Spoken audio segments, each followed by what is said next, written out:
बिस्मिल्लाहिर्रहमानिर्रहीम। अस्सलाम वालेकुम डियर स्टूडेंट्स, उम्मीद है कि आप सब खैरियत से होंगे।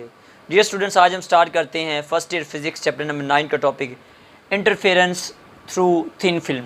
देखिए, इंटरफेरेंस तो हमने पढ़ लिया था कि जब दो वेव्स जो है वो सेम फ्रिक्वेंसी के साथ सेम डायरेक्शन में मूव कर रही हों तो या वो फिर कंस्ट्रक्टिव इंटरफेरेंस करती हैं या फिर वो डिस्ट्रक्टिव इंटरफेरेंस करती हैं। ये थिन फिल्म क्या है, हमने इसके थ्रू जो है वो इंटरफेरेंस डिस्कस करनी है। तो थिन फिल्म हमारे पास क्या होती है, ये एक ऐसी फिल्म होती है जो जिसकी थिकनेस इतनी कम होती है जो कि कंपेरेबल होती है with the wavelength of the light. यानी कि इसकी थिकनेस इतनी कम होती है जो कि तकरीबन इक्वल होती है हमारे पास लाइट की वेवलेंथ के। ठीक है, तो इसको हम डिफाइन करें तो कैसे करेंगे, a transparent medium whose thickness is comparable with the wavelength of light.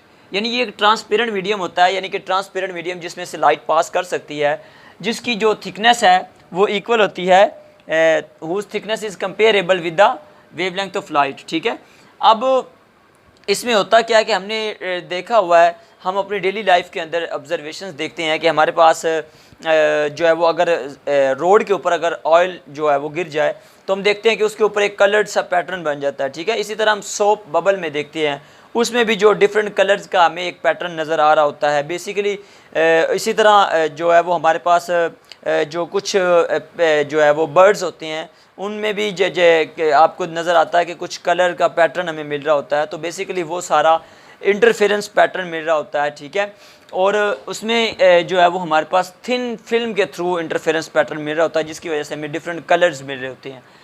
तो बेसिकली इसमें होता क्या है कि लेट्स से कि ये हमारे पास एक वाटर की सरफेस है जिसके ऊपर हमने ऑयल को थ्रो किया हुआ है। ठीक है, ये अब उसकी ऑयल की लेयर है वाटर के ऊपर और इसके ऊपर हमारे पास एयर मौजूद है। देखिए, यहाँ से रे ऑफ लाइट आ रही है, वो यहाँ से टकरा रही है। जब जैसे यहाँ से सरफेस से टकराने के बाद वो दूसरे मीडियम में एंटर हो रही है ऑयल में, तो हम देखते हैं कि वो नॉर्मल की तरफ बेंट हो जाती है। ठीक है, और यहाँ से इसका कुछ हिस्सा जो है वो रिफ्रैक्ट हो जाता है, यानी कि बेंट हो जाता है, आगे गुजर जाता है, जबकि कुछ हिस्सा यहाँ से रिफ्लेक्ट हो जाता है। इसी तरह यहाँ से दूसरी सरफेस से टकराने के बाद अगेन कुछ हिस्सा उसका जो है यहाँ से रिफ्लेक्ट होता है। ठीक है, और रिफ्लेक्ट होने के बाद इसमें से कुछ हिस्सा क्या हो जाता है, अगेन रिफ्रैक्ट हो जाता है।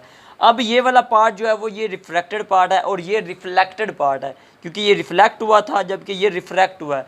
ये दोनों जो रेज़ हैं ये आगे जाती जाएंगी तो एक पॉइंट ऐसा आएगा जहाँ पे ये मीट करेंगी और हमें कोई ना कोई पैटर्न मिलेगा, या फिर कंस्ट्रक्टिव इंटरफेरेंस होगी या फिर डिस्ट्रक्टिव। अब बज़ाहिर अगर हम यहाँ से देखें तो हमें जो है वो ऐसा नज़र आ रहा है कि ये कहीं पे भी मिलेंगी नहीं, क्योंकि ये सीधी जा रही है, ये भी सीधी जा रही है। तो इंटरफेरेंस के लिए ज़रूरी है कि ये जो हमारे पास ये जो वेव लेंथ है ये कम होनी चाहिए। जितनी वेव लेंथ कम होगी, ये थिकनेस कम होगी, उतनी जो है वो आसानी के साथ अगर हम इसको करीब लेके आएंगे तो इंटरफेरेंस पैटर्न हमें मिलेगा। ठीक है, तो एक चीज़ ये है कि जो इंटरफेरेंस है वो हमारे पास थिकनेस के ऊपर डिपेंड करती है। ठीक है, अब ये इंटरफेरेंस होती कैसे है, बेसिकली देखिए दो तरह से इंटरफेरेंस हो सकती है, कंस्ट्रक्टिव या फिर डिस्ट्रक्टिव। कंस्ट्रक्टिव कब होगी, जब हमारे पास जैसे फ़र्ज़ करें ये एक वेव है, अगर हम इसको बना के देखें तो ये इस तरह वेव की सूरत में अगर हम बनाएं तो अगर तो ये बिल्कुल इसी तरह देखें, अगर हमारे पास क्रस्ट के सामने क्रस्ट और ट्रफ के सामने ट्रफ आएगा तो जब वेव्स मिलेंगी तो हमें पता है कंस्ट्रक्टिव इंटरफेरेंस होगा और हमें क्या मिलेगा, ब्राइट फ्रिंज मिलेगा। ठीक है, इसी तरह लेकिन अगर ये हमारे पास जो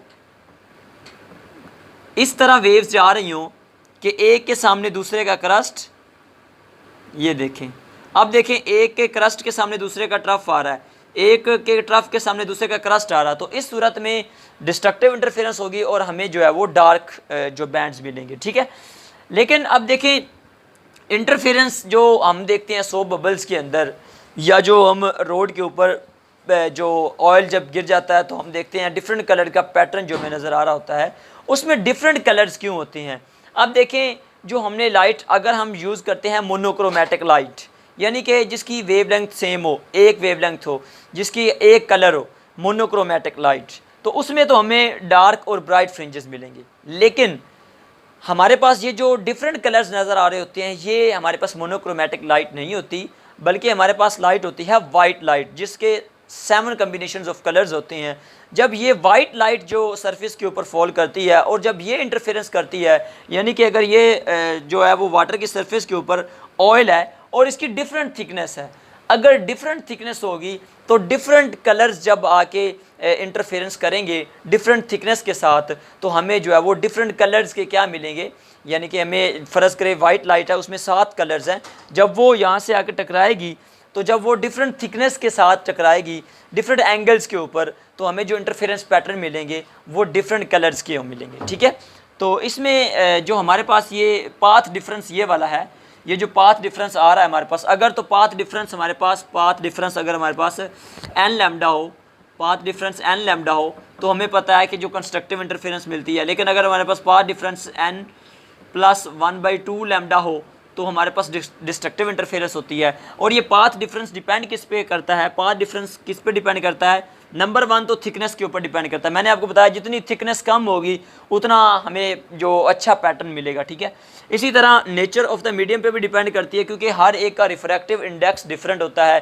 किसी का रिफ्रैक्टिव इंडेक्स कम होता है, किसी का ज़्यादा होता है। देखिए कुछ अगर रेयर मीडियम होगा तो वहाँ से जो रे है उसकी ट्रांसमिटेशन जो होगी जब वो डेंसर में गुजरेगा तो उसमें उसकी जो स्पीड है लाइट की, देखिए हमारे पास डेंसर मीडियम में एंटर होते हुए उसकी स्पीड क्या हो जाती है, कम हो जाती है। ठीक है, तो इस तरह से मीडियम चेंज होने के साथ, नेचर चेंज होने के साथ हमारे पास क्या हो जाती है, इंटरफेरेंस पैटर्न डिस्टर्ब हो सकता है, चेंज हो सकता है। ठीक है, अच्छा उसके बाद एंगल ऑफ इंसिडेंस। ये एंगल ऑफ इंसिडेंस अगर यहाँ पे हमने फॉल करवाया है तो इसकी कुछ इंटरफेरेंस पैटर्न और होगा। अगर हमने ये जो एंगल है ये यहाँ से ले लिया, ये वाला यहाँ से, तो ये कुछ और देगा। अगर यहाँ से लेंगे तो कुछ और देगा। इसका मतलब है इंटरफेरेंस का जो फिनोमिना है ये डिपेंड करता है कि हमारे पास एंगल ऑफ इंसिडेंस क्या है, क्योंकि एंगल ऑफ इंसिडेंस के मुताबिक ही एंगल ऑफ जो है वो रिफ्लेक्शन हमें मिलता है। ठीक है, तो ये था हमारा topic all about interference through thin films.